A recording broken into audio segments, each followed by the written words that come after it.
ভালো মানের পলিটিশিয়ান যারা যারা ইন্টেলেক্ট রাখেন মাথার মধ্যে, শিক্ষিত সমাজ এবং মিলিটারি অ্যাফেয়ার্স যারা বোঝেন, তাদেরকে জিজ্ঞাসা করে দেখি যে আবু তো আদনান ভাই একটা লেকচারে বলেছিল যে সারা ওয়ার্ল্ড নাকি নিউক্লিয়ার যুদ্ধের দ্বারপ্রান্তে দাঁড়িয়ে আছে, কথাটা কতটুকু সত্য? তারা অ্যান্সার দিবে ইনশাল্লাহ। দেখেন, এই শিক্ষিত সমাজ অ্যান্সার দিবে ইনশাল্লাহ। তাকে জিজ্ঞাসা করতে যায় না যে বিষয়ে কোনো জ্ঞানই রাখে না। আমার কথা কি বুঝতে পারছেন? যারা এই সেক্টরে পণ্ডিত তাদেরকে জিজ্ঞাসা করেন, তারা বলবে যে হ্যাঁ, এটা মুখোমুখি দাঁড়িয়ে আছে, যে কোনো সময় হতে পারে, হতে পারে। আমরা নিউক্লিয়ার যুদ্ধ হবে কিনা তা তো আর আমরা কোরআন সুন্নাহয় পাইনি। এতটুকু পেয়েছি, মালহামা হবে। কি হবে? মালহামা মানে মহাযুদ্ধ। এটা বিভিন্ন কান্ট্রির মধ্যে জড়িয়ে পড়তে পারে, আল্লাহু আ'লাম বিসসাওয়াব। এতটুকু জেনেছি, ইরাকের ইউফ্রেটিস নদীর সোনার পাহাড়কে কেন্দ্র করে বিশাল যুদ্ধ হবে, এটা জেনেছি, হাদিসে আছে। শুধু তাই নয়, নবী সাল্লাল্লাহু আলাইহি ওয়াসাল্লাম বলেছেন প্রতি 100 জনের মধ্যে 99 জন মানুষ ওই যুদ্ধে মারা যাবে। যারা যুদ্ধে অংশ নিবে তাদের কথা বলা হচ্ছে। মুসলিমদেরকে বলা হচ্ছে তোমরা ওই সম্পদে হাতও দিবে না। ওই সম্পদ নেওয়া তো দূরের কথা, ওখানে হাতও দিতে যেও না। আমার কথা কি বুঝতে পারছেন? তো দেখছেন বিশ্ব এগিয়ে যাচ্ছে, কিন্তু আমরা বলছি যে একটা নিউক্লিয়ার ওয়ারের দিকে এগিয়ে যাচ্ছে। দেখছেন ইকোনমিক্যালি আমরা খুব সমৃদ্ধ হচ্ছি, সারা বিশ্ব, তাই না? কিন্তু বিশ্বের অনেক দেশ, বিশ্বের অনেক কান্ট্রি ইকোনমিক্যালি এখন একটা দুরবস্থার সম্মুখীন হয়ে আছে। এটা রিয়েলিটি আর ভিজুয়াল ওয়ার্ল্ড এক জিনিস নয়।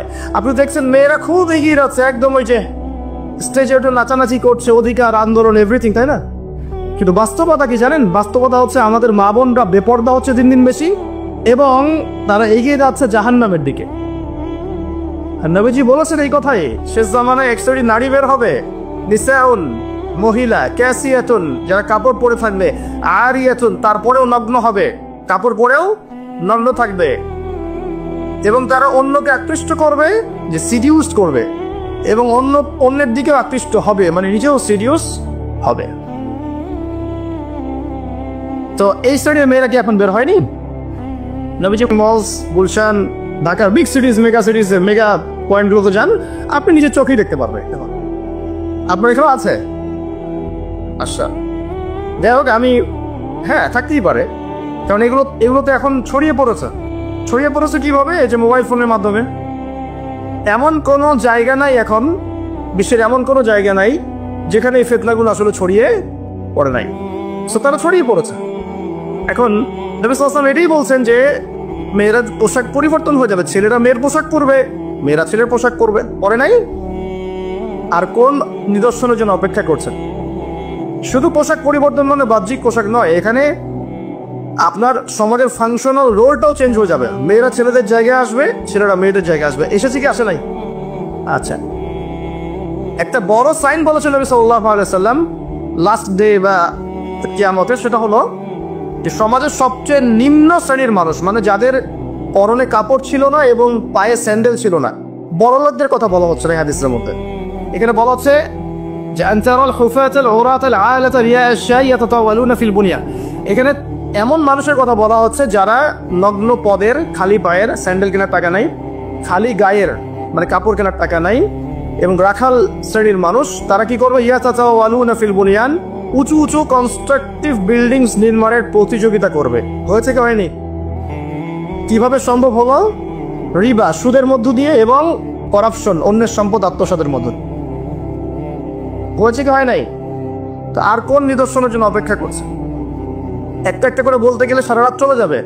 মূল কথা হচ্ছে ফিতনাময় পরিবেশের মধ্যে, যেখানে এরকম দাজ্জালীয় সবকিছু দেখা যায়, আপনার বাইরের চোখ দিয়ে না দেখে ভিতরের চোখ দিয়ে বুঝতে হবে, তখন দেখবেন এখানে বাস্তবতা এবং ভিজুয়াল ওয়ার্ল্ডের মধ্যে আকাশ পাতাল পার্থক্য আছে। আপনি দেখছেন হ্যাঁ মেয়েরা এগিয়ে যাচ্ছে, আমরা বলছি বাস্তবতা হচ্ছে মেয়েরা জাহান্নামের দিকে যাচ্ছে এগিয়ে। আপনি দেখছেন যে হ্যাঁ খুব সুন্দর ইকোনমিক প্রোগ্রেস, আদতে কি হচ্ছে? আদতে পুরো ইকোনমিক স্যাংশনের মধ্যে আমরা পড়েছি, অবস্থা খারাপ। আপনি দেখছেন সারা ওয়ার্ল্ড খুব এগিয়ে, মঙ্গলে, চাঁদে, কি একটা অবস্থা, কিন্তু আদতে কি হচ্ছে? পুরো কিয়ামতের দিকে বিশ্ব এগিয়ে যাচ্ছে। দেখছেন মুসলিম উম্মাহ খুবই নারে তাকবীর, আল্লাহু আকবার, একদম, তাই না আমাদের অবস্থা? কিন্তু বাস্তবতা কি? বাস্তবতা হচ্ছে পুরো বিশ্ব জুড়ে মুসলিমদের এখন একটা অধঃপতনের সময় চলছে প্রতিটা সেক্টরে। এটা সেই যুগ না যেটাতে ওমর রাদিয়াল্লাহু আনহুর যুগে আমরা বসে পুরো বিশ্ব শাসন করতাম, সেটা কি এই যুগ নয়। বরং নবীজি বলেন বাদাল ইসলাম গরিবান ওয়া সায়াউদু কামা বাদা। ইসলাম শুরু হয়েছিল অপরিচিত ভাবে, গরীব ভাবে, ওয়াসায়াউদু কামা বাদা, এবং আবার শীঘ্রই সে সেই অপরিচিত জায়গায় ফিরে আসবে। অপরিচিত জায়গায় ফিরে আসবে, গরীব জায়গায়। আপনি পরিবারে ইসলাম পালন করতে যান, পরিবারের মধ্যে আপনি গরীব হয়ে যাবেন, অপরিচিত হয়ে যাবেন। সমাজে পালন করতে যান, আমি কোন ইসলামের কথা বলছি? ওই গোলানো মার্কা ইসলাম না, যেটা সব তরকারি দিয়ে চলে, ওটার কথা বলছি না। যে ইসলাম ফলো করলে আপনার হাতে আগুন ধরে রাখার মতো অবস্থা হয়, ওটা ফলো করেন, সমাজে আপনি বিচ্ছিন্ন হয়ে যাবেন। বিশ্বে পালন করতে যান, দেখবেন আপনাকে কোণঠাসা করে রেখে দিয়েছে। এই হলো অবস্থা, গরীবান। এই অবস্থায় কি হবে? যেটা আপনি বাহ্যিক চোখে দেখছেন, বাস্তবতা এমন নাও হতে পারে। আল্লাহ পাক আমাদেরকে এই সিচুয়েশনটাকে বোঝার তৌফিক দান করুন। আর সিচুয়েশন বুঝতে গেলে বাহ্যিক জ্ঞান যথেষ্ট নয়, ইন্টারনাল কি লাগবে? আল্লাহর বাসিরা এবং নূর এবং মারিফত দরকার আছে। এটা কি জিনিস, এটা আমি আপনাকে আসলে ওই ক খ গ ঘর মতো পড়িয়ে বোঝাতে পারবো না, তবে আমি চেষ্টা করছি। আমার দিকে মনোযোগ দেন। খিদর আলাইহিস সালাম যা দেখছেন, মূসা আলাইহিস সালাম কি তাই দেখেছিলেন? আচ্ছা, খিদর আলাইহিস সালাম যে তিনটা ঘটনা ঘটলো, এই তিনটা ক্ষেত্রে খিদর সঠিক ছিলেন না ভুল? তাহলে তিনি এমন কি দেখলেন, কি বুঝলেন, কি শুনলেন যেটা মূসা আলাইহিস সালাম পারলেন না, বুঝলেন না? এটা কি? এটাই হচ্ছে আল্লাহ পাকের বাসিরা বা মারিফত বা দূরদর্শিতা, যেটাকে আমরা আল্লাহ নূর বলি। তিনি আল্লাহ পাকের নূর দিয়ে দেখছেন। এখন আমরা বুঝলাম শেষ জামানে টিকে থাকতে হলে আমাদেরকে এরকম দৃষ্টিভঙ্গি নিতে হবে, এতটুকু বুঝতে পেরেছে। কিন্তু এই দৃষ্টিভঙ্গি অর্জিত হবে কিভাবে, এই বিষয়টা আমরা বুঝতে পারছি না। পরিবেশটা নষ্ট করেন না। এই দৃষ্টিভঙ্গি অর্জিত হবে কিভাবে, এটা কি জানা দরকার নাই? আচ্ছা, আসলে সেদিকে কথা বলি। প্রথম কথা প্রিয় ভাইরা, এই দৃষ্টিভঙ্গি অর্জন করতে হলে আগে কলব পরিষ্কার করতে হবে। কি করতে হবে? আচ্ছা, এটা কিভাবে হবে? সার্ফ এক্সেল দিয়ে ঘষবেন? আচ্ছা, কলব পরিষ্কার করার জন্য আমি কয়েকটা ফর্মুলা বলে দিই আগে। এটা সবার জন্যে। এবং বিশ্বাস করেন, এখন আমরা সমাজে যারা বসবাস করি, বেশিরভাগ আমরা মৃত কলব নিয়ে বসবাস করি, বেশিরভাগ। যদি কলব জিন্দাই হতো তাহলে হক বাতিল চিনতে পারতাম না। যদি কলব জিন্দাই থাকতো তাহলে কি দুনিয়ার এই মোহের মধ্যে ব্যস্ত থাকি? যদি কলব জিন্দা থাকতো সারাদিন, তাহলে দুনিয়ার ফিকিরে ব্যস্ত থাকতে পারি। যদি কলব জীবিতই থাকে তাহলে কাউকে দাফন করার পরে দুনিয়াবি ফোর্স গল্পে কেউ মত্ত হতে পারে? যদি কলব জিন্দা থাকে তাহলে কেউ মানুষকে ঠকাতে পারে, মাপে কম দিতে পারে, কেউ কি গোপনে পাপ করতে পারে, কেউ কি অন্য সম্পদ আত্মসাৎ করতে পারে? কলব জিন্দা থাকলে কেউ সুদ খায়? কলব জিন্দা থাকলে কেউ জেনা করে? কলব জিন্দা থাকলে কেউ এরকম নোংরা কনসার্টে যেতে পারে?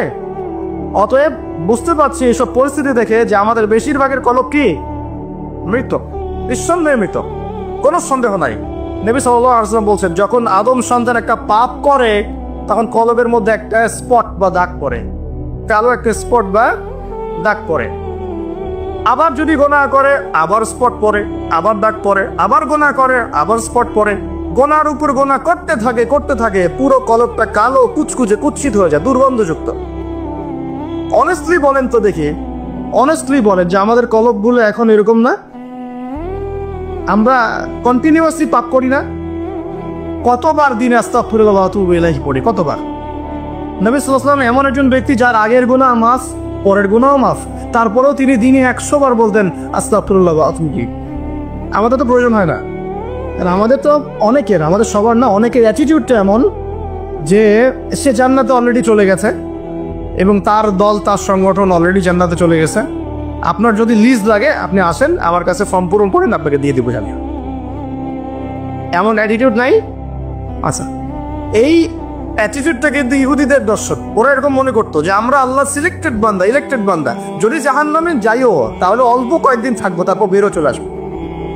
হ্যাঁ, এই কথা সূরা বাকারায় আছে, পড়ে দেখেন তো। দেখুন প্রিয় ভাইয়েরা, কলব পরিষ্কারটা সবচেয়ে ইম্পর্টেন্ট জিনিস। এখন মানুষ বলতে পারে সুফি হিসেবে আলোচনা করছে। হ্যাঁ, সুফি হিসেবে আলোচনা করছি কিনা তা জানি না, তবে আমি আল্লাহর ইহসান নিয়ে কথা বলছি। কি নিয়ে কথা বলছি? হাদিসে জিবরিলের মধ্যে 4টা প্রশ্ন করা হয়েছে। কয়টা প্রশ্ন? 4টা। তার মধ্যে একটা প্রশ্ন হচ্ছে আখবিরনি আনিল ইহসান, হে মুহাম্মদ সাল্লাল্লাহু আলাইহি ওয়াসাল্লাম আমাকে ইহসান সম্পর্কে বলুন। জিবরাইল আলাইহিস সালাম প্রশ্ন করছেন। কে প্রশ্ন করছেন? ইহসান কি? নবী সাল্লাল্লাহু আলাইহি ওয়াসাল্লাম বলেন তা'বুদুল্লাহ কাআন্নাকা তারাহ, তুমি এমন ভাবে আল্লাহর ইবাদত করবে যেন তুমি আল্লাহকে দেখতে পাচ্ছ। ওয়া ইল্লাম তাকুন তারাহু ফাইন্নাহু ইয়ারাক, তুমি যদি আল্লাহকে দেখতে নাও পারো জেনে রাখবে যে আল্লাহ পাক তোমাকে দেখছেন। এই ফিলিংসটা মানুষের মধ্যে থাকলে কি মানুষ পাপগুলো কন্টিনিউয়াসলি করতে পারে? যদি পাপ হয়েও যায় সেটা তওবা করে ফিরে আসবে, তাই নয় কি? আচ্ছা, এখন দেখুন কি করতে হবে। এক নাম্বার বলছি যে অন্তরটাকে পরিচ্ছন্ন করতে হবে। পরিচ্ছন্ন করার জন্য প্রথম কাজ কি? প্রথম কাজ হচ্ছে 5 ওয়াক্ত নামাজকে আঁকড়ে ধরা। কি করা? 5 ওয়াক্ত নামাজকে আঁকড়ে ধরা। যদি আপনি জামাত মিসও করে ফেলেন, বাসায় পড়ে ফেলবেন, নামাজ বাদ দেওয়া যাবে না। মানে জামাত মিস করে ফেলেছি জন্য নামাজ বাদ, এমন নয়। জামাত মিস হয়ে গেছে, আচ্ছা হয়ে গেছে, ঘুমিয়েছিলেন বা মনে ছিল না বা ব্যস্ত ছিলেন, পাখার কথা। যখনই সময় পেয়েছেন, মনে পড়েছে, ঘুম থেকে উঠেছেন, নামাজ পড়তে হবে, একাই পড়তে হবে, বাদ দিবেন আজকে থেকে। বরং আমরা চেষ্টা করবো ইনশাআল্লাহ জীবনে যে নামাজগুলো কাজা হয়ে গেছে সেগুলো যেন হিসেব করে আদায় করে দেয়া সম্ভব হয়, এটাও চেষ্টা করা উচিত। আল্লাহ পাক তৌফিক দান করবেন। এক নম্বর নসিহত, নামাজ ছাড়া যাবে না। কারণ একটা হাদিস যথেষ্ট। নবী সাল্লাল্লাহু আলাইহি ওয়াসাল্লাম বলেছেন যে মান তারাকা সালাতান মুতাআম্মিদান ফাকাদ কাফারা, যে ব্যক্তি ইচ্ছাকৃতভাবে নামাজকে ছেড়ে দিল সে ব্যক্তি যেন কুফরি করলো। কি করলো? কুফরি করলো। মুআয বিন জাবাল রাদিয়াল্লাহু আনহুর হাদিসে এসেছে নবী সাল্লাল্লাহু আলাইহি ওয়াসাল্লাম বলেছেন মান তারাকা সালাতান মুতাআম্মিদান ফাকাদ বারিআত মিন জিম্মাতিল্লাহ, যে ব্যক্তি ইচ্ছাকৃতভাবে তার উপর অর্পিত ফরজ নামাজ ত্যাগ করলো সে ব্যক্তি আল্লাহ পাকের জিম্মেদারি থেকে মুক্ত হয়ে গেল, তার উপর আল্লাহর কোনো জিম্মেদারি নাই। প্রথম নসিহত, যদি অন্তর পরিচ্ছন্ন করতে চাই নামাজ। মনে থাকবে ইনশাআল্লাহ। আল্লাহ আমাকে তৌফিক দান করুন, আপনাদের সবাইকে তৌফিক দান করুন। 2 নম্বর, বেশি বেশি কোরআন তেলাওয়াত। বেশি বেশি কি? কোরআন তেলাওয়াত। কোরআন তেলাওয়াতের কোনো বিকল্প নেই। প্রত্যেক দিন কিছু কিছু আয়াত এবং সূরাগুলো অবশ্যই তেলাওয়াত করার চেষ্টা করবেন। যেমন আমি বলে দেই, মনে রাখেন, কিছু শিখেন। 1 নম্বর সূরা ফাতিহা, 2 নম্বর সূরা ফালাক, নাস, ইখলাস 3 বার করে সকাল সন্ধ্যা। সূরা ফালাক, নাস, ইখলাস, কুল হুয়াল্লাহু আহাদ, কুল আউযু বিরাব্বিল ফালাক এবং কুল আউযু বিরাব্বিন নাস 3 বার। সূরাতুল কাফিরুন ঘুমানোর আগে 1 বার। সূরা হাশরের শেষ 3 আয়াত, সূরা বাকারার শেষের 3 আয়াত, ঠিক আছে? তারপরে সূরা মুমিনুনের কিছু আয়াত, আয়াতুল কুরসি, সূরা আলে ইমরানের শেষের 10 আয়াত, সম্ভব হলে সূরা মুলক, প্রত্যেক জুমায় সূরাতুল কাহফ। অথবা আপনি চাইলে এই যে মানুষের অনেকে ঝাড়ফুঁকের সমস্যা হয় না, বদনজর লাগায় ঝাড়ফুঁক, কুফরি কালাম, সেসব ক্ষেত্রে আপনি সূরা জিনের প্রথম 10 আয়াত, সূরা সফফাতের প্রথম 10 আয়াত, সূরা ইয়াসিন, সূরা কাহফের প্রথম 10 শেষ 10, এগুলোর উপর আমল করতে পারেন। ইনশাআল্লাহ দেখবেন আপনার জীবনে বরকত আসবে। আপনি চোখ লাগা বদনজর, এই যে হিংসুকের হিংসা, চোখ লাগা বদনজর, কুফরি, তাবিজ কালাম, এগুলো থেকে বেঁচে থাকবেন ইনশাআল্লাহ। আল্লাহ পাক আপনার পরিবারকে আপনাকে বাঁচাবে ইনশাআল্লাহ কোরআনের বদৌলতে। এবং এগুলো যদি মুখস্থ করে ফেলতে পারেন এবং নিয়মিত মাঝে মাঝে নামাজে পড়েন, এমনি তেলাওয়াত করেন, ইনশাআল্লাহ তাআলা কোরআন আপনার জীবনে প্রোটেকশন নিয়ে আসবে, আল্লাহর রহমত বরকত নিয়ে আসবে ইনশাআল্লাহ। এবং কোরআনের মধ্যে কি আছে? শিফা, আরোগ্য আছে। ওয়া নুনাজ্জিলু মিনাল কোরআন মা হুয়া শিফাউ ওয়া রাহমাতুল লিল মুমিনিন। আল্লাহ পাক বলেন আমি কোরআন নাজিল করেছি, এর মধ্যেই মুমিনদের জন্য শিফা আছে, শিফা, আরোগ্য আছে এবং আল্লাহর রহমত, দয়া আছে। আমরা আরোগ্য চাই না? আল্লাহর দয়া চাই না? আর এই আরোগ্য শুধু দৈহিক রোগের আরোগ্য নয়, কলবের রোগের আরোগ্য। তো কোরআন তেলাওয়াতকে বাড়িয়ে দেওয়ার চেষ্টা করেন, আল্লাহ পাক তৌফিক দান করুন। আর যদি পসিবল হয়, আল্লাহ পাক যদি আরো ফুরসত দেন, তৌফিক দেন, প্রত্যেক দিন 1 ঘন্টা করে 1 পারা কোরআন তেলাওয়াত করবেন। পারবেন ইনশাআল্লাহ? আল্লাহ আমাদের সবাইকে তৌফিক দান করুন। এরপর কি?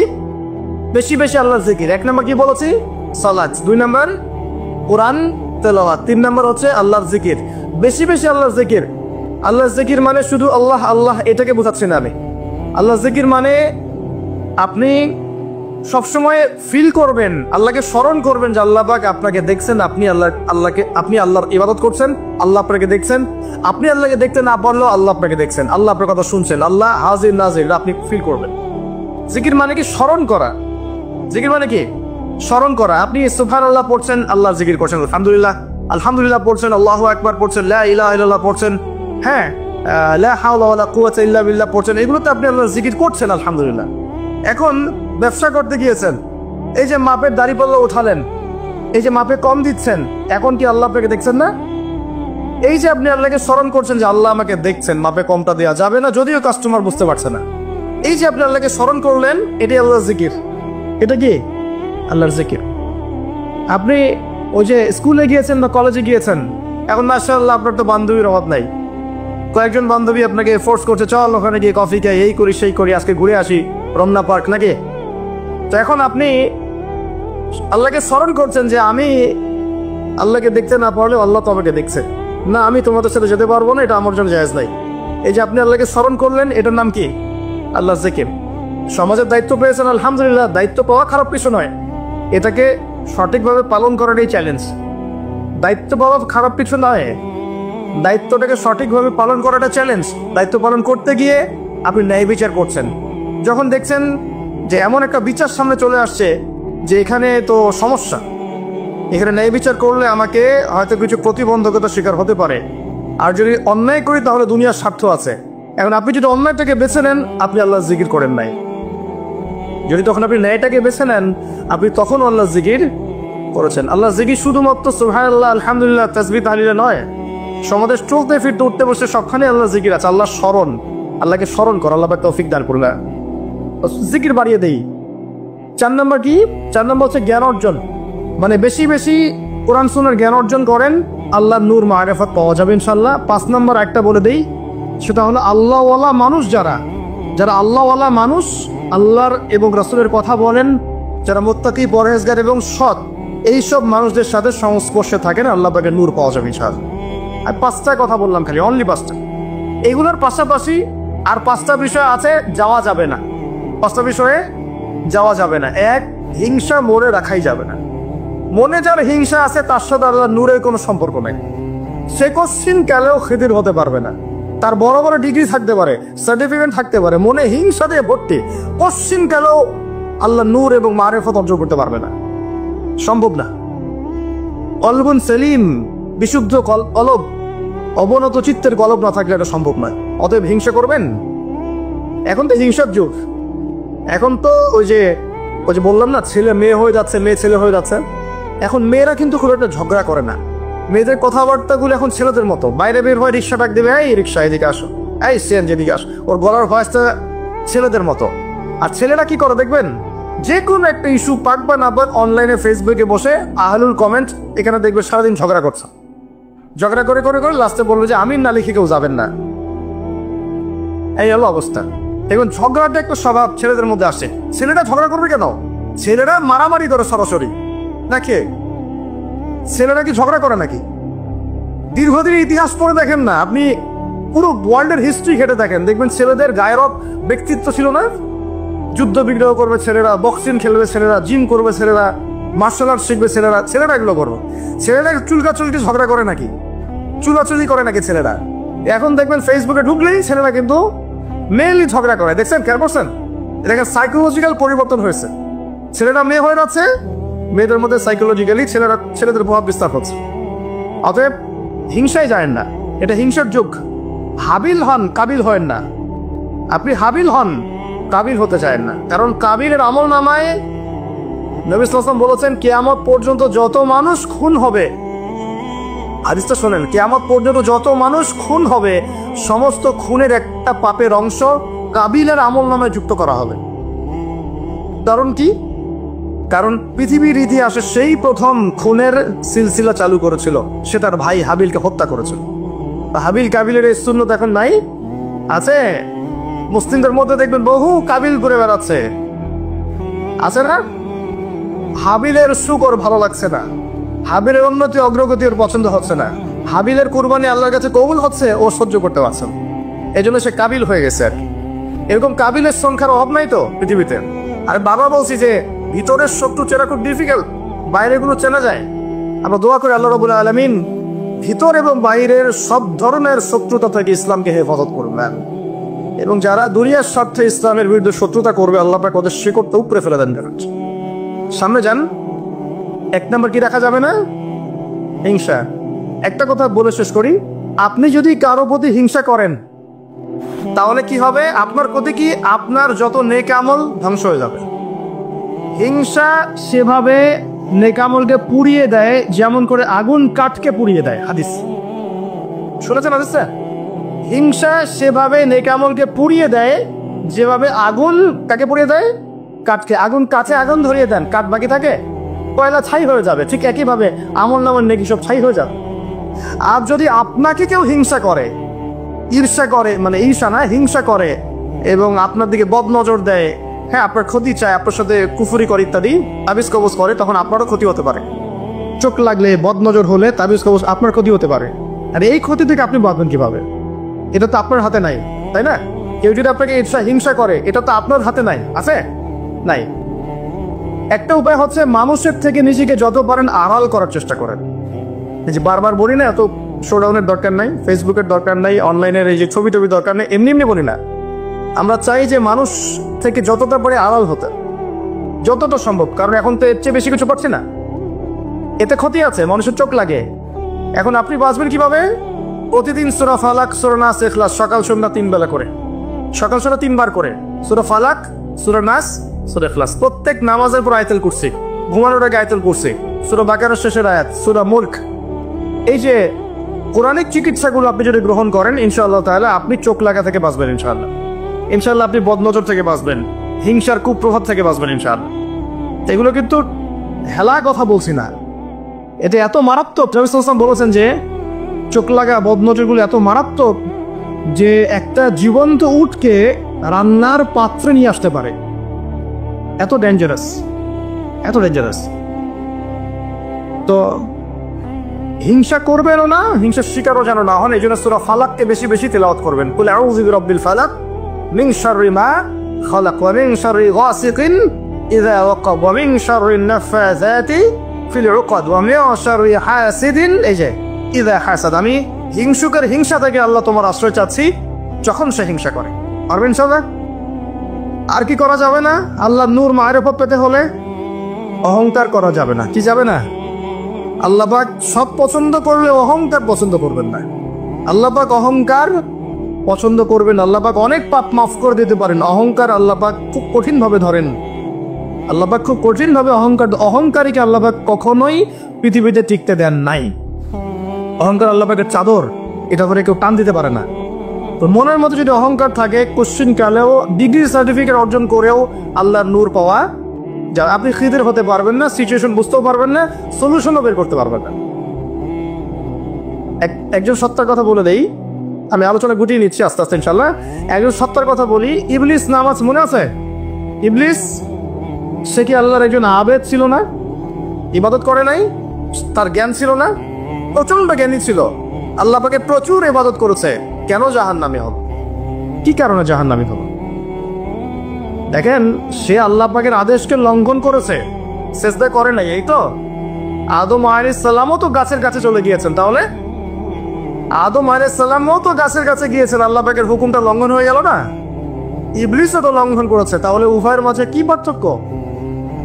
পার্থক্যটা হচ্ছে আদম আলাইহিস সালাম ভুল করে তওবা করে ফিরে এসেছেন, অহংকার করেন নাই, করেছেন। পক্ষান্তরে ইবলিস ভুল করেও তার উপর অটল শিখেছে। সে বলেছে খলাকতানি মিন নার ওয়া খলাকতাহু মিন তিন। আল্লাহ আপনি যে আমাকে বলছেন আদমকে সিজদা করতে, আপনি ভুল, আমি সঠিক। নাউযুবিল্লাহ। এই যে অবস্থা করা, সে উদ্ধত হলো, অহংকার প্রদর্শন করলো, এই একটা কারণেই আল্লাহ বাকি করেছেন, তাকে চিরস্থায়ী জাহান্নামে দিয়েছেন। কথা কি বুঝতে পারছেন? অতএব অহংকার থাকলে আল্লাহর নূর পাওয়া যাবে না। ইবলিসের ইবাদত ছিল, টিকতে পারে নাই। ওর কিন্তু ইলম ছিল, টিকতে পারে নাই। আল্লাহ বোঝার তৌফিক দান করবেন। আর অহংকার মানে এই নয় যে আপনি ভালো জামা পরেছেন, ভালো একটা সুন্দর বাড়ি করেছেন, আপনার জুতাটা সুন্দর, আপনার মানে কিছু জমি জমা আছে, হ্যাঁ, আপনার চলাফেরা, আপনি শৌখিনতা পছন্দ করেন, এটার নাম অহংকার নয়। অহংকার কি? অহংকার হচ্ছে মাতরুন নাস, মাতুল হকি ওয়া গামতুন নাস। সত্য যেটা আল্লাহর পক্ষ থেকে, সত্য বিধানটাকে অস্বীকার করা এবং মানুষকে তুচ্ছ তাচ্ছিল্য করা, এই হলো অহংকার। বুঝবে? অহংকার কি? সত্যকে প্রত্যাখ্যান করা এবং মানুষকে কি করা? তুচ্ছ তাচ্ছিল্য করা। একজন মুমিন ভাইয়ের খারাপ হওয়ার জন্য এতটুকু যথেষ্ট যে সে আর একজন মুমিন ভাইকে তুচ্ছ তাচ্ছিল্য করছে। এখন এই সোশ্যাল মিডিয়াতে এটা হয় না? সোশ্যাল মিডিয়া মানেই হচ্ছে যাকে পাও ধুয়ে দাও একদম, মানে এর মধ্য দিয়ে দিনের কি যে খেদমত করতেছে আল্লাহ ভালো যায়। অথচ আপনি তারে বসায় দেন এসব চেয়ারে, দেখেন কয়টা লাইন বলতে পারে এখানে বসে। দুটো হাদিস মুখস্থ করতে দেন, 40টা আয়াত মুখস্থ করতে দেন, দিনের জন্য একটা বই লিখতে দেন। মানে এখন দেখবেন এমন একটা যুগ চলছে, যারা কাজ করে ওরা বেশি সমালোচনার শিকার হয়। যে কাজ করে না ওর কোনো সমালোচনাই হয়। যে নামাজ পড়ে না ওকে নিয়ে কোনো ফিকির নাই, যে নামাজ পড়ে ওর হাতটা নিচে নামানোর উপরে ওঠানোর জন্য ব্যস্ত হয়ে আছে। খেয়াল করেন নাই? যে নামাজ পড়ে না কোনো ফিকিরই নেই, যে বেচারা নামাজ ধরেছে ওকে ডেকে আনা হচ্ছে, এদিকে আসো, তোমার নামাজ ঠিক হয় নাই, নামাজ এটা ঠিক করতে হবে, ওই ঠিক করতে হবে। আরে ভাই, যে নামাজ পড়ে না ওর কাছে যাও, তুমি ওকে নামাজই বানাও। আর যারা মেহনত করে মানুষকে নামাজই বানায়, দেখবেন এই লোকগুলোকে টার্গেট করে ধরে ধরে নামাজ ঠিক করতেছে। যুক্তিও আছে আবার। যুক্তিটা কি বলছে? যে নামাজ পড়ে না ওর তো হিসেব আরো ডেঞ্জারাস। যে নামাজ পড়ে না ওর কথা বাদ, যে নামাজ পড়ছে ও তো পরিশ্রম করেও রিওয়ার্ড নাকি পাচ্ছে না, এই কারণে ওকে নিয়ে বেশি চিন্তা আমাদের। আসলে যে ইবলিসই কিয়াস, ইবলিস একটা কিয়াস করছিল না, যে আমাকে আগুন দিয়ে সৃষ্টি করেছেন আর যে আদমকে মাটি দিয়ে সৃষ্টি করেছেন, আমি কেন ওকে সেজদা করবো? এই কিয়াসগুলো বাতিল কিয়াস। আরে ভাই, সে তো নামাজ পড়ছে, অ্যাটলিস্ট সে তো নামাজ পড়ছে। কে বললো যে এই ইখতিলাফি মাসালাগুলোর কারণে নামাজই কবুল হবে না? নামাজ কবুল করার দায়িত্ব কি আপনি নিয়েছেন নাকি? নামাজের মধ্যে সবচেয়ে ইম্পর্টেন্ট জিনিসটা কি? আল্লাহর ধ্যান নাকি আল্লাহর মারিফত? নামাজের মনোযোগ, কনসেন্ট্রেশন, আপনার এই যে কি বলে খুশু, এটা বেশি ইম্পর্টেন্ট না? নামাজে আপনার বাইরের আচরণ সব ঠিক আছে, কিন্তু নামাজে কোনো মনোযোগ নাই, নামাজে কোনো মনোযোগই নাই, কি পড়ে কিছু বোঝেনই না, নামাজ পড়ে আল্লাহকে পাচ্ছেন না, চিনছেন না, নামাজ পড়েও আপনি পাপ থেকে দূরে থাকতে পারছেন না, তার মানে নামাজ কবুল হচ্ছে না। তো নামাজের ভিতরের রূপটা কোথায়, আত্মাটা কোথায়? ভিতরের আত্মা নিয়ে মেহনত কম, বাইরের বিষয় নিয়ে মেহনত বেশি। আল্লাহ পাক মুসলিম উম্মাহকে বোঝার তৌফিক দান করুন। প্রিয় ভাইরা, তো কোথায় ছিলাম আমি? হ্যাঁ, অহংকার। ইবলিস অহংকার করেছে বলে কি হয়ে গেল? আল্লাহ পাক তাকে রিজেক্ট করলেন। তো আল্লাহ রাব্বুল আলামিন আমাদের সবাইকে অহংকার থেকে দূরে রাখুন, আমিন। এবং আমাদের মনে যদি অহংকার থেকে থাকে, এগুলোকে দূর করে ফেলার তৌফিক আল্লাহ পাক দান করেন। কিভাবে? দুটো কাজ করলে দূর হয়ে যাবে। এক, বেশি বেশি মৃত্যুর কথা স্মরণ করলে, যখন আমি ভিতর থেকে ফিল করবো যে হ্যাঁ আমাকে মারা যেতে হবে, আমার হিসেব আমাকে দিতে হবে, তখন দেখবেন নিজেকে নিয়ে মানুষ বেশি ব্যস্ত থাকবে। আর যখন মানুষ নিজে অহংকারী হয়ে যায়, মনে করে আমি তো পার পেয়ে গেছি, তখন মানুষ অন্যের দিকে বেশি তেল দেওয়া শুরু করে, অন্যের চরকায় বেশি তেল দেওয়া শুরু। আগে বাবা, নিজের চরকা আগে তেল দাও। তুমি নিজের আমলের কি অবস্থা, আকীদার কি অবস্থা, আল্লাহকে পেলাম কিনা, কোরআন পড়তে জানি কিনা, হাদিস কতটুকু মুখস্থ করলাম, কতটুকু দাওয়াতের কাজ করলাম, দিনের জন্য কি করলাম, এই ফিঙ্গির আগে করো তুমি। তারপরে না মানুষের দিকে চোখ দাও, অন্তরটা পবিত্র হবে ইনশাআল্লাহ আযজা ওয়া জাল। হিংসা করা যাবে না, আল্লাহ নূর পেতে হলে অহংকার করা যাবে না। 3 নম্বর একটা জিনিস বলে দেয়, কি করা যাবে না? কাউকে অপবাদ দেওয়া যাবে না। কাউকে কোনো মিথ্যা অপবাদ দিলে অন্যের হকে আপনি দায়গ্রস্ত হয়ে যাবেন, তখন অন্যের হকের দায়গ্রস্ততা পূরণ করতে আল্লাহর কাছে আপনাকে কঠিন বিচারের সম্মুখীন হতে হবে। অন্যের উপর অপবাদ দিলে, অন্যের নামে গীবত করলে এবং সমালোচনার অপসংস্কৃতির চর্চা করতে থাকলে আল্লাহর নূর পাওয়া যাবে না। 4 নম্বর কি? 4 নম্বর পরশ্রী কাতরতা। অন্যের সুখ দেখে, উন্নতি দেখে, অগ্রগতি দেখে আপনার সহ্য হয় না, জলে।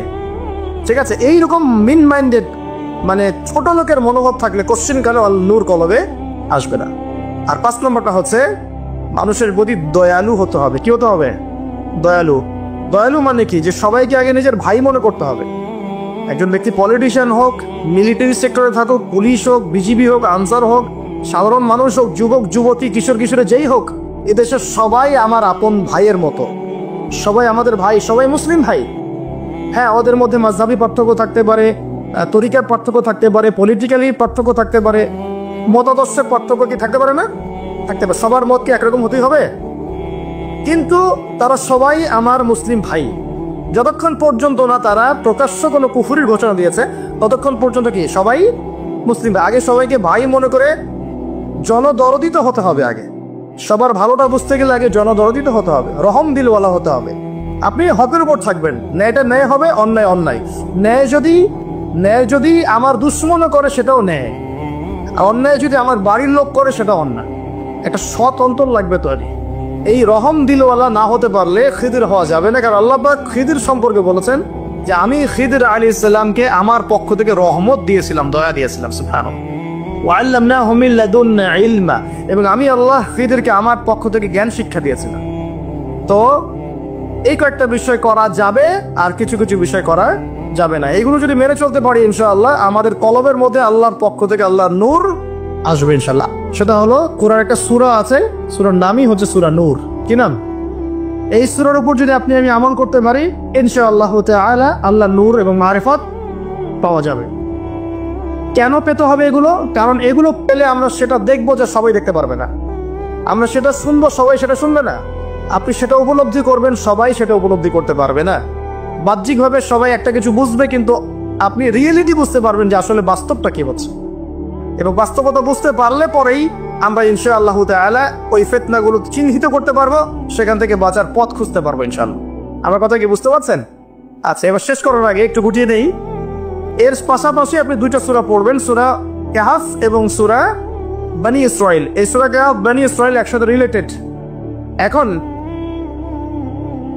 যদি নূর অর্জন হয়ে যায়, আল্লাহর মারিফত অর্জন হয়, যেগুলোর জন্য শর্তগুলো বললাম, যে আপনাকে সালাতের পাবন্দি করতে হবে, পাশাপাশি নফল এবং সুন্নতের মধ্যে আপনাকে অভ্যস্ত হতে হবে, তাহাজ্জুদ গোজার হওয়ার চেষ্টা করতে হবে, দান সদকা বাড়াবেন, এতিমের ভরণ পোষণের দায়িত্ব নেন, বিধবার খোঁজখবর নেন, সমাজ কল্যাণমূলক কাজ করেন, পাশাপাশি হালাল খান, পারিবারিক আদর্শ ঠিক করেন, আমর বিল মারুফ নাহি আনিল মুনকারের কাজ করেন, জ্ঞান অর্জন করেন, আল্লাহওয়ালা মানুষের কাছে গিয়ে পড়ে থাকেন, সহবতে থাকেন। আর কি বলেছি? কোরআন তেলাওয়াত বাড়িয়ে দেন, জিকির আজকার বাড়িয়ে দেন, এবং জীবনের সকল ক্ষেত্রে আল্লাহর বিধান মেনে চলার চেষ্টা করেন। ইনশাআল্লাহ তাআলা আপনি আল্লাহর নূর পাবেন এই কাজগুলো করলে। আর কি কিছু কাজ করা যাবে না, যেমন একটা হচ্ছে হিংসা, অহংকার, পরশ্রী কাতরতা, অন্যকে অপবাদ দেওয়া, আর গীবত, তোহমদের সমালোচনা সংস্কৃতি। এগুলো বয়কট করতে পারলে আল্লাহর নূর আসবে ছাড়। আর কি? সূরা কাহফ পড়বেন, সূরা বনী ইসরাইল পড়বেন, সূরা নূরের উপর আমল করবেন। এই সূরা নূরের উপর আমল করতে গিয়ে একটা বড় কথা বলে দেই, সেটা হলো এই সূরার প্রথম দিকেই আছে জেনা থেকে দূরে থাকার কথা। সব আমলগুলো ঠিকঠাক করার পরেও আমরা নূর পাবো না যদি আমরা হারাম জেনায় লিপ্ত থাকি। আমি বোঝাতে পারছি? সবকিছু আপনি মেনে চললেন, আছে লেখা সব মেনে চলেছেন, কিন্তু জেনার পাপে লিপ্ত আছেন, গোপন অ্যাফেয়ার্সে আছেন, পরকীয়া আছেন, আপনি কিন্তু নূর পাবেন না। এটা আপনার অন্তর থেকে সমস্ত নূরকে বের করে নিয়ে চলে যাবে। হ্যাঁ, সূরা নূরের প্রথম কথাই হচ্ছে এটা। বরং এগুলো শাস্তির কথা আল্লাহ পাক বলেছেন। সর্বশেষ কথা হলো প্রিয় ভাইয়েরা, বর্তমান সিচুয়েশনটাকে রিড করতে হলে নূর লাগবেই, আল্লাহর মারিফত লাগবেই। এই মারিফত অর্জন করার পথ পদ্ধতিগুলো আল্লাহ পাক আমাদের সবাইকে মেনে চলার তৌফিক দান করুন, আমিন। আমরা জানি এখনকার বিশ্বে, একটু সময় দেন 2 মিনিট, এখনকার বিশ্বে মুসলিমদের অবস্থা হয়তো ভালো নয়, কিন্তু ইনশাআল্লাহ তাআলা অতি শীঘ্রই আল্লাহ রাব্বুল আলামিন এই উম্মতের অবস্থাকে উন্নতির দিকে নিয়ে যাবেন ইনশাআল্লাহ আযজা ওয়া জাল। মুসলিমদের মধ্যে ঐক্য হবে ইনশাআল্লাহ, এবং আমরা এমন একটা প্রজন্ম পাবো ইনশাআল্লাহ যার হাতে আল্লাহ পাক ইসলামের পতাকা তুলে দিবেন ইনশাআল্লাহ। হয়তোবা দাজ্জাল অচিরেই আত্মপ্রকাশ করবে, এবং তার অনুসারী এই যে জিউস এবং জায়নিস্টরা, এরা হয়তো সারা ওয়ার্ল্ডকে শাসন করবে ঠিকই, বেশিরভাগ মানুষ বিভ্রান্ত হবে ঠিকই, কিন্তু অতি শীঘ্রই আল্লাহ রাব্বুল আলামিন ইমামুল মাহদিকে আনবেন, তারপর ঈসা ইবনে মারইয়ামকে নামাবেন, এবং তাদের হাতে আল্লাহ রাব্বুল আলামিন এই প্যালেস্টাইন মুক্ত করে এই জেরুজালেম থেকে বিশ্ব শান্তি প্রতিষ্ঠা করবেন ইনশাআল্লাহ। এটা কিন্তু পুরো ফিক্স, কোরআন এবং সুন্নাহর মধ্যে একেবারে অকাট্য একটা ভবিষ্যৎবাণী, কেউ পাল্টাতে পারবে না। এখন এই সময়টা আসছে, আমাদের কাজ কিন্তু শুধু ফেসবুকে পড়ে থাকা নয়, একে অপরের পিছনে গীবত তোহমতে পড়ে থাকা নয়, এবং ছোটখাটো বিষয় নিয়ে সময় নষ্ট করা নয়।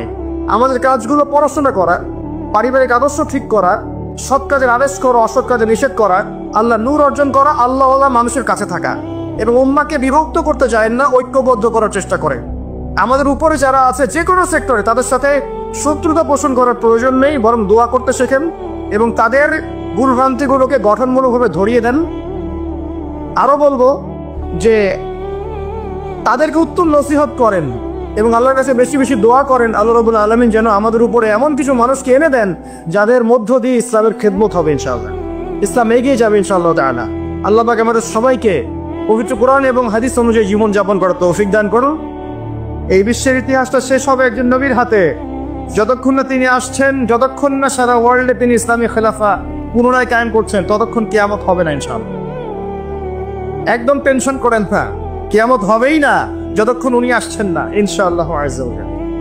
তাই এভাবেই যাবে, ঈসা ইবনে মারইয়ামের হাতে পুরো বিশ্বের ক্ষমতা থাকবে ইনশাআল্লাহ।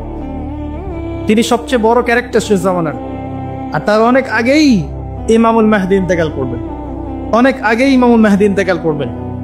ঈসা ইবনে মারইয়াম থাকবেন 40 বছর, তিনি ইসলামী শাসন কায়েম করবেন পুরো বিশ্বে। এটা হবে কত সালে, কত বছর পর কত শতাব্দী পর আমরা কেউ জানি না। মাল মাসউল আনহা বিআলাম মিনাস সাইল, অনেকটা এমন আমরা জানি না এটা কবে হবে, এক্স্যাক্টলি কোন সালে। কিন্তু কিয়ামতের আলামতগুলো যেভাবে একটার পর একটা আসছে, এতে মনে হচ্ছে দূরদর্শিতার সাথে যে সময় বেশি বাকি নাই। একটা বিষয়ের আলামত প্রকাশ করলে মানুষ বুঝতে পারে না যে একটা বিষয় ঘটতে যাচ্ছে। একজনের ক্যান্সার হয়েছে মনে করেন, আউযুবিল্লাহ, ক্যান্সার হয়েছে, সে অসুস্থ হয়েছে, আস্তে আস্তে আরেকটু অসুস্থ হচ্ছে, তারপর আরেকটু অসুস্থ হচ্ছে, এক পর্যায়ে লাস্ট স্টেজে চলে গেছে। তখন ডাক্তার বুঝতে পারে না যে এনার হাতে বেশি সময় নাই। কথা বলে যায়, যখন এমনভাবে সাইনগুলো একটার পর একটা আসতে থাকে, আমরা অনুমান করে ফেলি না, একটা এস্টিমেট করি না যে সম্ভবত সময় বেশি নাই, এই ব্যক্তি বেশি দিন বাঁচতে পারবে না, হয়তো না, শেষ স্টেজে আছে, ক্যান্সার ধরা পড়েছে, সে একদম শয্যাশায়ী, মৌতের আলামত প্রকাশ পাচ্ছে। তাহলে কি আপনি বলতে পারবেন না যে তার সময়ে হয়তো বা সন্নিকটে চলে এসেছে? এটা বলা কি গায়েব জানা হলো? গায়েবের খবর বলা হলো? এটা আপনার দূরদর্শিতা, এটা আপনার হিকমা, আপনার প্রজ্ঞা, আপনার দূরদর্শিতা, আপনার বাসিরা। এই বাসিরার চর্চা করা কি নাজায়েজ? আমরা হাদিসটা শেষ করি, তারপর দেখবেন নবী সাল্লাল্লাহু আলাইহি ওয়াসাল্লাম কি করেছেন। আমি বলতে চাচ্ছি, বিশ্ব এখন যে অবস্থা আছে, আস্তে আস্তে আলামতগুলো আরো বাড়বে এবং শেষটা হবে একজন নবীর হাতে, যিনি পৃথিবীকে শাসন করবেন, একজন বাদশা হিসেবে শাসন করবেন। একজন নবী হবেন এই বিশ্বের শেষ রাজনীতিবিদ। আপনি কি বলছেন? রাজনীতি এক জিনিস আর ধর্ম এক জিনিস। একজন নবী হবেন এই বিশ্বের শেষ পলিটিশিয়ান, দেখে নিয়েন। তার নাম কি? নবী ঈসা ইবনে মারইয়াম। কেউ নাই, এটা হবে ইনশাআল্লাহ। ওই সময় কারা বেঁচে থাকবে আল্লাহু আ'লাম। আমার মনে হয় না আমরা সেই সময় বেঁচে থাকবো। আমার মনে হয় না যে আমরা ওই সময় বেঁচে থাকবো, ইল্লা মাশাআল্লাহ। এটার জন্য অনেক সময় পড়ে আছে। আমরা অন্যদিকে আসেন।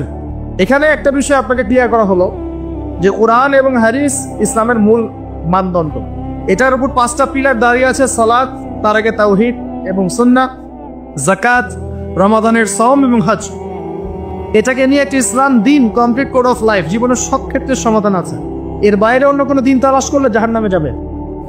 অন্য সব ধর্ম নিয়ে একটা নতুন ধর্ম বানালে জাহান্নামে যাবে। ইসলাম যেভাবে আছে এভাবেই বুঝতে হবে, নবীর বুঝ অনুযায়ী, সাহাবে কেরামের বুঝ অনুযায়ী। এর বাইরে কোনো নতুন বুঝ চালু করলেও বাতিল হবে, গণ্য হবে না। মানে আমিনা আমালান লাইসা আলাইহি আমরুনা ফাহুয়া রাদ। কেউ যদি ইসলামের নামে নতুন কোনো তন্ত্রমন্ত্র চালু করে, যার পক্ষে আমাদের কোনো দলিল নাই, সেটা প্রত্যাখ্যাত, নবী সাল্লাল্লাহু আলাইহি ওয়াসাল্লাম বলেছেন। এবার আসেন দ্বিতীয় প্রশ্ন। এই ব্যক্তি প্রশ্ন করছেন, কোন ব্যক্তি? ওই যে সাদা পোশাক, কালো চুল, হাঁটুর সাথে হাঁটু লাগিয়ে বসে আছেন, যাকে আরবের কেউ দেখে নাই, নতুন মুখ মনে হচ্ছে। এবার তিনি প্রশ্ন করছেন, ইয়া মুহাম্মদ, বলেন সাল্লাল্লাহু আলাইহি ওয়াসাল্লাম, আখবিরনি আনিল ঈমান, আমাকে ঈমান সম্পর্কে বলুন। নবীজি বলছেন, আল ঈমান, ঈমান হচ্ছে আন তুমিনা বিল্লাহ, তুমি আল্লাহর প্রতি বিশ্বাস করবে, 1, ওয়া মালাইকাতিহি, ফেরেশতা মণ্ডলীর প্রতি বিশ্বাস করবে, 2, ওয়া কুতুবিহি, আসমানি কিতাব সমূহের প্রতি বিশ্বাস করবে, 3, ওয়া রাসূলিহি, সমস্ত নবী রাসূলের প্রতি বিশ্বাস করবে, এটা 4, 5, ওয়াল ইয়াউমিল আখির, পরকালের প্রতি বিশ্বাস করবে, 6, ওয়াল কদরি খায়রি ওয়া শাররি, তাকদীরের ভালো মন্দের প্রতি বিশ্বাস করবে। ঈমানের পিলার কয়টা ভাই? কয়টা? সুবহানাল্লাহ। বাস্তব হলো? আমার সাথে বলেন, 1 নাম্বার কি? আল্লাহর প্রতি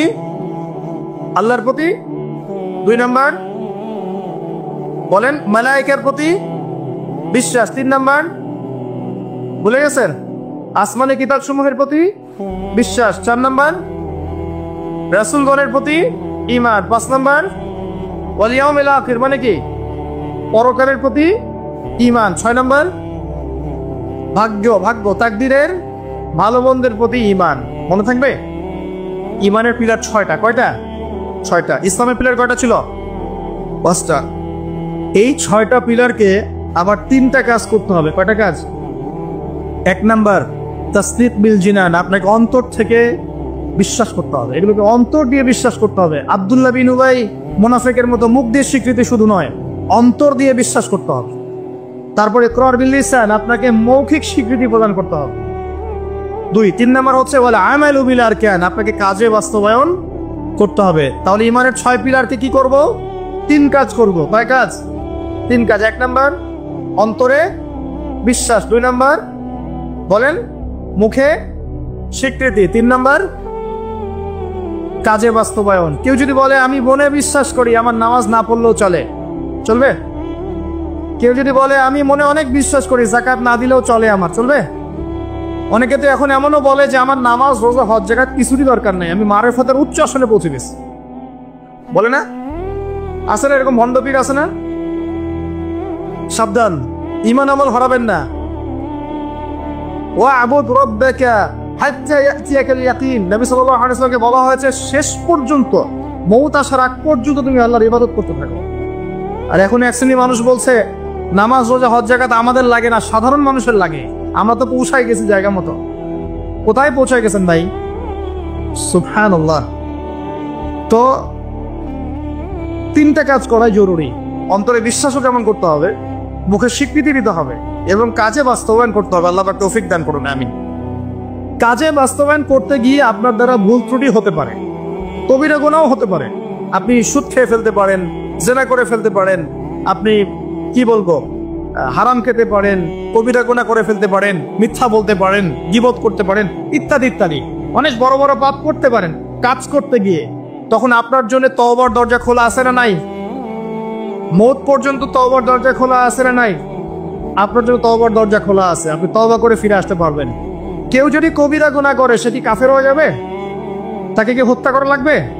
লাগবে না। ইসলামের নামে যারা সন্ত্রাসবাদ ছড়িয়েছে, এরা এই আকীদায় বিশ্বাস করে। খারেজি আকীদা এটাকে বলা হয়। কি বলা হয়? খারেজি আকীদা। যারা মনে করে কবিরা গুনাহ করলেই মানুষকে হত্যা করা যায়, সে হত্যাযোগ্য, এটা মনে করেই তারা মুসলিম কান্ট্রিগুলোর মধ্যে এই যে সন্ত্রাসবাদ ছড়িয়েছে। আকীদা বুঝতে পারছেন কোন জায়গায়? এই জায়গায় সমস্যা। আহলে সুন্নাহ ওয়াল জামাতের আকীদা হচ্ছে কবিরা গুনাহ করলেই কোনো ব্যক্তি কাফের হয়ে যায় না, বরং সে ব্যক্তি ফাসিক বা জালেম হতে পারে, তার তওবার দরজা খোলা আছে, শেষ পর্যন্ত তওবা করতে পারবে ইনশাআল্লাহ। কোন অবস্থায় তার মওত হবে সেটা আল্লাহ দেখবেন, আমার জাত করার কোনো দরকার নাই। আছে? কোনো দরকার নেই। আল্লাহ পাক আমাদেরকে বোঝার তৌফিক দান করুন, আমিন। এটা 2 নম্বর প্রশ্ন। রাত অনেক গভীর হচ্ছে, আমি অল্প করে আলোচনা করবো ইনশাআল্লাহ, একটু অপেক্ষা করেন। 3 নম্বর প্রশ্নে চলে আসেন। এই ব্যক্তি প্রশ্ন করছেন 3 নম্বর। কোন ব্যক্তি ভাই? ওই যে হাঁটুর সাথে হাঁটু লাগিয়ে বসে আছেন। তার গায়ে কি রঙের জামা আছে? তার চুল কেমন? তাকে চেনা যায়? পরিচিত না অপরিচিত? অপরিচিত। তিনি 3য় প্রশ্ন করছেন, ইয়া মুহাম্মদ সাল্লাল্লাহু আলাইহি ওয়াসাল্লাম আখবিরনি আনিল ইহসান, আমাকে ইহসান সম্পর্কে বলুন। ইহসান কি জিনিস এই সম্পর্কে আমাকে বলেন। এবার আমাদের নবীজি বলছেন আল ইহসান, ইহসান হচ্ছে আন তা'বুদাল্লাহা কাআন্নাকা তারাহ। খুব ভালো করে বোঝেন এই জায়গাটা। আন তা'বুদাল্লাহা কাআন্নাকা তারাহ, তুমি এমন ভাবে আল্লাহর ইবাদত করবে যেন তুমি আল্লাহকে দেখতে পাচ্ছো। কথা কি বুঝতে পারছেন? তুমি এমন ভাবে আল্লাহর ইবাদত করবে যেন তুমি আল্লাহকে দেখতে পাচ্ছো, মানে আল্লাহ কনসিয়াসনেস। আপনি নামাজ পড়ছেন, মনে মনে চিন্তা করছেন আল্লাহ আমাকে দেখছেন। আপনি ব্যবসা করতে বসেছেন, মাপছেন, ওজন দিচ্ছেন, একটু কম বেশি দেওয়ার সুযোগ আছে, কাস্টমার দেখছেন আপনাকে, কিন্তু আপনি চিন্তা করছেন আল্লাহ আমাকে দেখছেন। আপনি কি বুঝতে পারছেন? কি বুঝতে পারছি? আপনাকে একটা বিল পাস করতে দেওয়া হয়েছে, আপনার সুযোগ আছে এখানে দুর্নীতি করার, আপনাকে টেবিলের তল দিয়ে টাকাও দেওয়া হয়েছে, আপনি নেওয়ার আগে চিন্তা করছেন যে আল্লাহ আমাকে দেখছেন। আপনি আপনার বান্ধবীর সাথে পড়াশোনা করছেন ফ্রি মিক্সিং এ, আপনার বান্ধবী আপনাকে প্রপোজ করছে, চলো আমার সাথে একটু কফি খাও, চলো না একটু ঘুরে আসি, বান্দরবান ঘুরে আসি, চলো না একটু ঘুরে আসি। ঘুরলে কি সমস্যা? বন্ধু বান্ধব একসাথে ঘুরতেই পারে। আর আমি তো তোমাকে ভালোবাসি, তোমাকে বিয়ে করবো, সমস্যা কোথায়? তাই না ভাই? তখন আপনি চিন্তা করছেন যে আল্লাহ আমাকে দেখছে, আল্লাহ আমাকে দেখছে। আপনার সঙ্গে সুযোগ আছে সুদের টাকা খাওয়ার, আপনি চিন্তা করছেন যে আল্লাহ আমাকে দেখছে। সামনে আপনার জমি আছে, আপনি তামাক লাগাবেন না কলা চাষ করবেন, এখন তামাক লাগাতে গিয়ে চিন্তা করছেন আল্লাহ আমাকে দেখছেন। আমি কি বুঝাতে পারছি ভাই? এইভাবে প্রতিটা কাজ করা যে আল্লাহ আমাকে দেখছেন, এই চেতনার নাম হচ্ছে ইহসান। কি নাম? এটা অনেক উচ্চ পর্যায়ে। এই পর্যায়ে গেলে মানুষ আল্লাহর মারিফত পেয়ে যায়।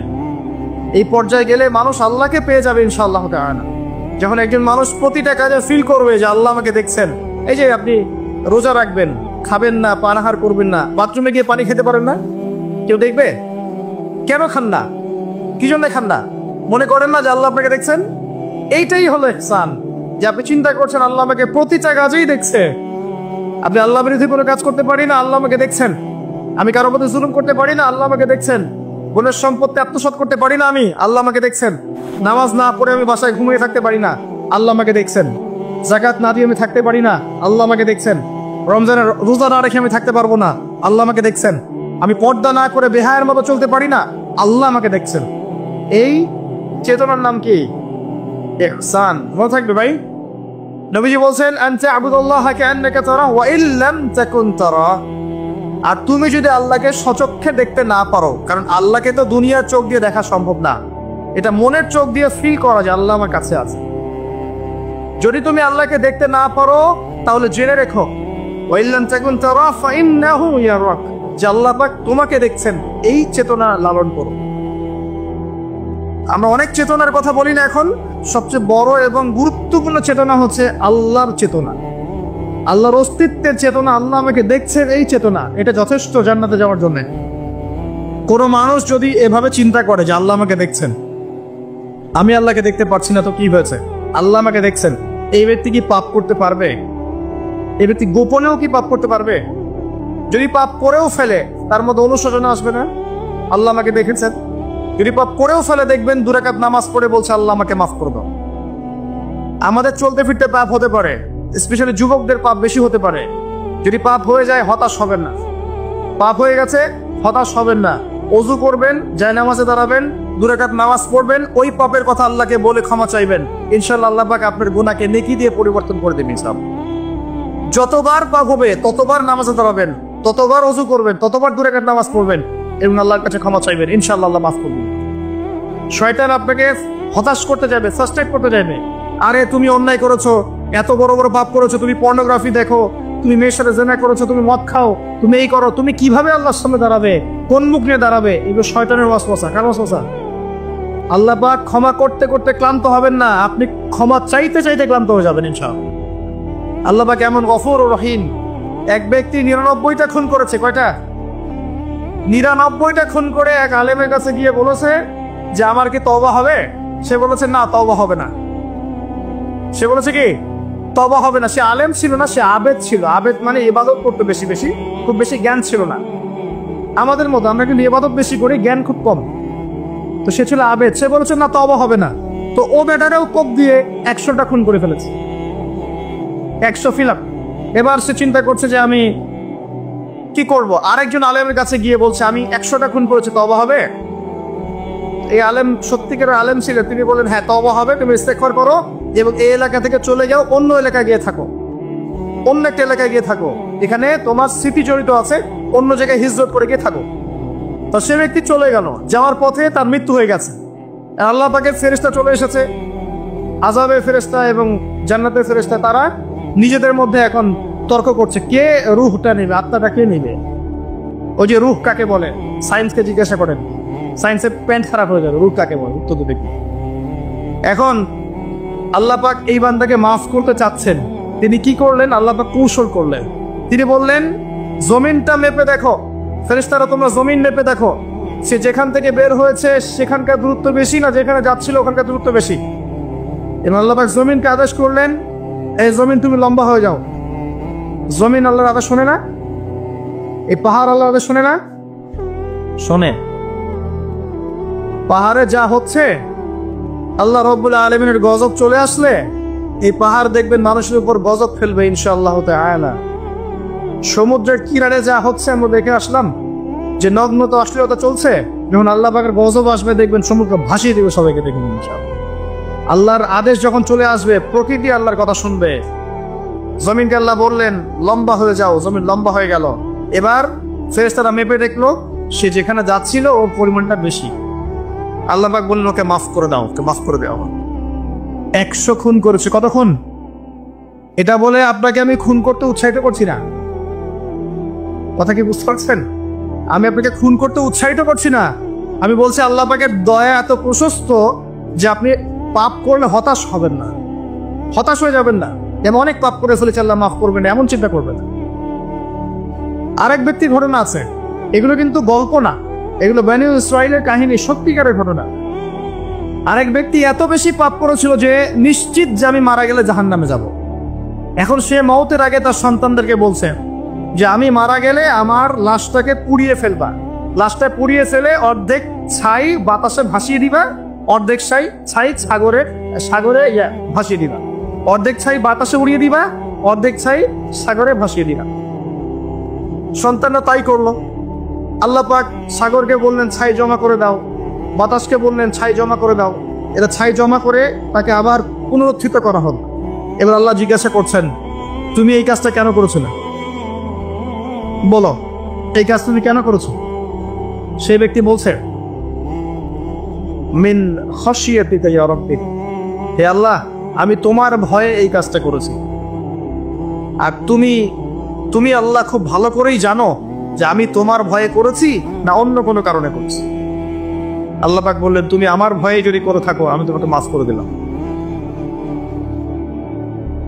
একজন ব্যভিচারী নারী, প্রস্টিটিউট বোঝেন, পতিতা বোঝেন, পতিতা বা যৌনকর্মী যে শব্দগুলো বোঝেন? আচ্ছা, এটা তো এখন একটা প্রফেশন হয়ে গেছে, তাই না? মানুষ এটাকে একটা প্রফেশন হিসেবে নিয়েছে। না, আউযুবিল্লাহ। যখন এগুলো বেশি বেশি বাড়তে থাকবে সমাজে মহামারী ছড়াবে। আমার মাস্ক ভাইরাস ঠেকাতে পারবে না তো। এসব ভাইরাস ঠেকাতে হলে বেশ্যাবৃত্তি বন্ধ করতে হবে, অশ্লীলতা বন্ধ করতে হবে, বেহায়াপনা বন্ধ করতে হবে, জেনা বন্ধ করতে হবে, তারপরে ভাইরাস কমবে ইনশাআল্লাহ। হাদিসে স্পষ্ট, যখন একটা কমের মধ্যে, কম বলতে এখন পুরো বিশ্বকে বোঝানো যায়, পুরো বিশ্বই একটা কম, গ্লোবাল ভিলেজ। যখন একটা জায়গার মধ্যে জেনা বেড়ে যায়, নোংরামি বেড়ে যায়, মদ পান করার প্রবণতা বেড়ে যায়, অশ্লীলতা বেড়ে যায়, জেনা বেড়ে যায়, এই যে ধর্ষণ বেড়ে যায়, ব্যভিচার বেড়ে যায়, অবৈধ যৌন সম্পর্ক বেড়ে যায়, তখন আল্লাহর পক্ষ থেকে এমন এমন আযাব আসে, এমন এমন রোগ আসে যেগুলো কখনো মানুষ নামও শোনে নাই। সমকালীন প্রেক্ষাপটটা মিলান, দেখবেন যে সারা বিশ্বে কিভাবে জেনা বেড়েছে। জেনা, পর্নোগ্রাফি, ধর্ষণ, পরকীয়ার, ব্যভিচার ঘরে ঘরে ঢুকে গেছে। এখন ঘরে ঘরে তো ভাইরাস ছড়াবে না, কি ছড়াবে? কোরআন এবং সুন্নাহর আলোকে যদি আপনি পরিপূর্ণ জীবনযাপন করেন, বেশি বেশি কোরআন তেলাওয়াত করেন, আশা করা যায় আপনি কিছুটা হলেও সুস্থ থাকতে পারবেন ইনশাআল্লাহ। তবে একটা কথা মনে রাখবেন, যখন চতুর্দিকে ফিতনা, ফাসাদ এবং ফাসাদ, ফিতনা এবং আল্লাহর গজব ছড়িয়ে পড়ে, তখন ভালো মানুষরাও বাঁচতে পারবে না। বরং ভালো মানুষদেরকে আল্লাহ পাক আগে সরাই দিবেন। তুমি মেয়ে একা একা ভালো ছিলা, মানুষকে তুমি ভালো কাজে আদেশ করো নাই কেন, অসৎ কাজে নিষেধ করো নাই কেন? তুমি আগে ধ্বংস হও, ওকে আগে ধ্বংস করে দিবে আল্লাহ পাক। আল্লাহ পাকের সুন্নাত এরকমই। যাই হোক, যেটা বলছিলাম, এক মহিলা এরকম প্রস্টিটিউট ছিল, বেশ্যাবৃত্তি করে সংসার চালাতো, জীবন চালাতো। একদিন চলতে পথে দেখলো একটা কুকুর পানি পান করার জন্য তৃষ্ণার্ত অবস্থায়, তার প্রায় মৃত্যু হয় অবস্থা। তখন সেই মহিলা তার মোজাটা খুলে একটা কূপের নিচে নামিয়ে দিয়ে সেখান থেকে পানি উঠালো, উঠিয়ে এই কুকুরকে পানি পান করালো। আল্লাহ পাক এই ব্যভিচারী মহিলাকে এই কুকুরকে পানি পান করানোর ওসিলায় মাফ করে জান্নাতে দিয়ে দিয়েছে। আমি এই কথাটা বোঝাতে চাচ্ছিলাম যে পাপ হয়ে গেলে, চলতে পথে ইমান নিয়ে চলতে পথে কি পাপ হয়ে গেলে হতাশ হবেন না। ওযু করবেন, নামাজে দাঁড়াবেন, ক্ষমা চাইবেন, আবারও শুরু করবেন। পারবেন না ইনশাআল্লাহ?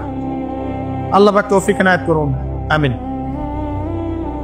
এরপরে ওই ব্যক্তি 4 নম্বর প্রশ্ন করছে, আমরা এদিকেই আসছি শেষের দিকে।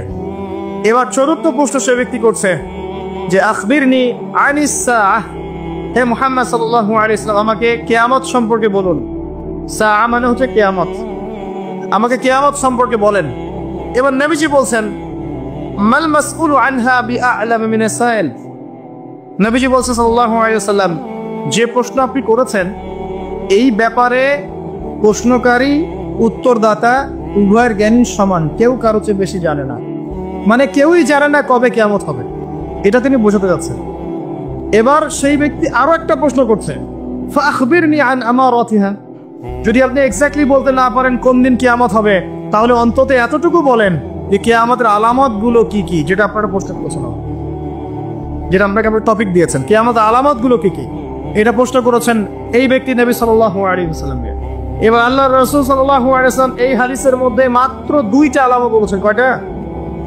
মাত্র 2টা আলামত, কিন্তু শত শত আছে। নবীজি মাত্র 2টা বলেছেন, জীবনের শেষের দিকের হাদিস এটা। 1 নাম্বার তিনি বলেছেন وأن تلد الأمة ربتها যখন তোমরা দেখবে হে মানব জাতি যখন তোমরা দেখবে যে দাসী তার মনিবকে জন্ম দিচ্ছে, দাসী তার মালিককে জন্ম দিচ্ছে, দাসী তার মালিককে জন্ম দিচ্ছে, আপনি কি কিছু বুঝলেন দাসী কেমন করে তার মালিককে জন্ম দিবেন? কিভাবে দিবে? দাসী কিভাবে তার মালিককে জন্ম দিতে পারে? কয়েকটা ব্যাখ্যা আছে, আমি 3টা ব্যাখ্যা আপনাকে বলছি। 1 নম্বর ব্যাখ্যা হচ্ছে এটা হচ্ছে উল্টা বোঝানো হচ্ছে, উল্টা। দাসী মনিবকে জন্ম দেয় না সচরাচর। শেষ জামানায় কিয়ামতের আগে আগে সমাজের ন্যায় অন্যায়, ভালো মন্দ, হক বাতিল ইত্যাদির মানদণ্ড উল্টে যাবে। মানুষ ন্যায়কে মনে করবে অন্যায়, অন্যায়কে মনে করবে ন্যায়। মানুষ সত্যকে মনে করবে মিথ্যা, মিথ্যাকে মনে করবে সত্য। সত্যবাদীকে বলবে মিথ্যাবাদী, মিথ্যাবাদীকে বলবে পরম সত্যবাদী। খেয়ারতকারীকে বলবে আমানতদার, আমানতদারকে বলবে চরম খেয়ারতকারী। সমাজের অবস্থা এমন হয় নাই? সুবহানাল্লাহ। এটা হচ্ছে আখিরুজ্জামানের কোন সাইনের জন্য অপেক্ষা করছেন? এগুলোই আনতালিদাল আমাতু রাব্বাতহা, এটা একটা ব্যাখ্যা। আরেকটা ব্যাখ্যা হচ্ছে পিতা মাতার সাথে দাস দাসীর মতো আচরণ করা হবে। এটা হচ্ছে না এখন? এটাও শেষ জামানা হাদিসে এসেছে যে মানুষ সম্পত্তির জন্য পিতাকে হত্যা করবে, সন্তান সম্পত্তির জন্য মাকে হত্যা করবে, ভাই ভাইকে হত্যা করবে, বোন বোনকে হত্যা করবে, এবং প্রতিবেশী প্রতিবেশীকে হত্যা করবে। এই পরিস্থিতি নাই ভাই? দেখতে পান না চারপাশে? এগুলো দেখার জন্য কি খুব বেশি ডিগ্রি সার্টিফিকেটের দরকার আছে? অনেক বড় আলেম হওয়ার দরকার আছে? 2 চোখ দিয়ে দেখতে পারেন না? পিএইচডি করার দরকার আছে? আপনি এমনি বুঝতে পারবেন, যদি আপনার মধ্যে সামান্য পরিমাণ দূরদর্শিতা থাকে আপনি বুঝতে পারবেন। এটাই হচ্ছে সমাজের সিচুয়েশন। যেই মায়ের পায়ের নিচে জান্নাত, সেই মাকে এখন সম্পত্তির জন্য হত্যা করা হয়। যে বাবার সন্তুষ্টিতেই সন্তানের জান্নাত, ওই বাবাকে বৃদ্ধাশ্রমে রেখে আসা হয়। ওই যে লাইভে এসে আত্মহত্যা করে যায় মানুষ। সুবহানাল্লাহ, সুবহানাল্লাহ। যেই বাবা মা সারাটা জীবন নিজে খেয়ে না খেয়ে সন্তানকে লালন পালন করে, শেষবার সেই বাপ মাকে দেখার কেউ থাকে না। নিজে যখন হাঁটতে পারতো না, বাবা ওর হাত ধরে হাঁটায়। বাবা যখন হাঁটতে পারে না, বাবার হাতে একটা লাঠি ধরায় দেয়, ও হাত ধরে হাঁটাতে পারে না। সন্তান হিসেবে আমরা এখন অপদার্থ, নোংরা প্রজন্ম, যে বুদ্ধি প্রতিবন্ধী টিকটক প্রজন্ম। না জানে বাপের সম্মান, না জানে মায়ের সম্মান, না জানে বাপ কি জিনিস, না জানে মা কি জিনিস। যাদের বাবা মা নাই তারা জানে বাবা মা কি জিনিস। আমাদের মধ্যে যাদের বাপ মা মারা গেছে তারা জানে বাপ মা কি জিনিস, যাদের বেঁচে আছে এরা জানে না। নবী সাল্লাল্লাহু আলাইহি ওয়াসাল্লাম বলেছেন ওই ব্যক্তির জন্য ধ্বংস যে ব্যক্তি পিতা মাতাকে পেয়েছে, তাদের খেদমত করে জান্নাত লাভ করতে পারে নাই। এই ব্যক্তির জন্য চরম ধ্বংস। পিতা মাতাকে কষ্ট দিয়েন না। মায়ের প্রসব বেদনার 1 সেকেন্ডের ঋণ আপনি শোধ করতে পারবেন না। লুকমান আলাইহিস সালাম তার সন্তানকে বলছেন, ইয়া বুনাই লা তুশরিক বিল্লাহি ইন্নাশ শিরকা লাযুলমুন আযীম ওয়া ওয়াসাইনাল ইনসানা বিওয়ালিদাইহি হুসনা। তোমার পিতামাতার সাথে ভালো আচরণ করো। হামালাতহু উম্মুহু ওয়াহনান আলা ওয়াহন, তোমার মা তোমাকে কষ্টের পর কষ্ট লালন করে সহ্য করে এই যে প্রসব করেছে। ওয়াফিসালুহু ফি আমাইন, 2 বছর দুধ পান করিয়েছে। এই ঋণ শোধ করতে পারবে কেউ? আল্লাহ পাক আমাদেরকে বোঝার তৌফিক দান করুন। আল্লাহ পাক আমাদেরকে পিতা মাতার খেদমত করার তৌফিক দান করুন, আমিন। আনতালিদাল আমাতু রাব্বাতুহা, দাসী মনিবকে জন্ম দিবে মানে দাস দাসীর মতো আচরণ করা হবে পিতা মাতার সাথে। এটা এখনকার সাইন। আপনি এই বিশ্বের দিকে তাকান, দেখেন কি হচ্ছে।